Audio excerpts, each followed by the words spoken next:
Welcome to World Missions University's Major Prophets, Bible 211. This lesson is on prophecies during the exile, the book of Daniel. In preparation for this class, you should read Daniel and the Notes and Outlines for Daniel by J. Vernon McGee.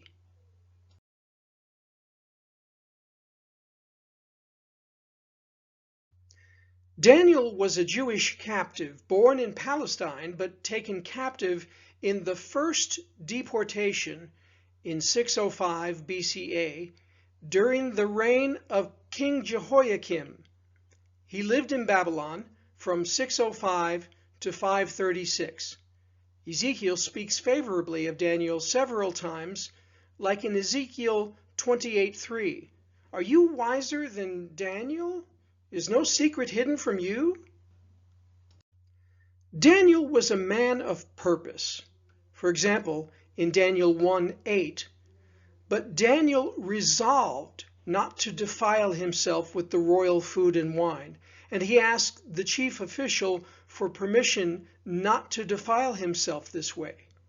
He determined that he would not be defiled by the immorality of paganism or be involved in the degradation of idolatry. Daniel was a man of prayer. Daniel 6:10 tells us, "Now when Daniel learned that the decree had been published, he went home to his upstairs room where the windows opened towards Jerusalem. 3 times a day he got down on his knees and prayed, giving thanks to his God, just as he had done before." Daniel was a man of prophecy, giving us the skeleton of prophecy on which all prophecy is placed, including the image of Nebuchadnezzar's dream in chapter 2, the 4 beasts in chapter 7, and his most famous prophecy, that of the 70 weeks in chapter 9. His primary audience was the Jews of the captivity as well as all of Israel. His message to them is that God is not through with them as a nation. Secondly, he gives a framework for the time of the Gentiles in God's plan for the universe. Daniel was only 15 when Nebuchadnezzar came to Jerusalem and took him away among the other captives. It is a theory among some that Daniel was castrated and made a eunuch by Babylon, based not on any specific scripture that says so, but rather circumstantial evidence. First, he never married. Second, castration was common among Babylonian slaves to ensure that there would be no children or romantic interests that might tempt them towards betrayal. Third is 2 Kings 20:18, a prophecy to King Hezekiah, which says that some of your descendants, your own flesh and blood, that will be born to you, will be taken away, and they will become eunuchs in the palace of the king of Babylon. Finally is Daniel 1:3, which in most translations relates that Daniel, as well as his 3 friends, Hananiah, Mishael, and Azariah, were placed under the authority of Ashpenaz, the chief of the eunuchs. Regardless, Daniel never returned to Jerusalem. If you recall, the Old Testament is originally recorded in Hebrew. One exception is Daniel chapter 2 verse 4 through chapter 7 verse 28, which is written in Aramaic. Daniel is a small book among the major prophets, and as such, the outline is straightforward and follows the chapters fairly well. Section 1, the personal history of the prophet, is chapter 1. Section 2, the dream of Nebuchadnezzar and the interpretation concerning the 4 kingdoms of the times of the Gentiles, is chapter 2. The third section, the decree of Nebuchadnezzar, the 3 Hebrews cast into the furnace, is chapter 3. The fourth, The dream of Nebuchadnezzar about a great tree hewn down to a stump is chapter 4. The fifth section, the downfall of Babylon foretold, the handwriting on the wall, chapter 5.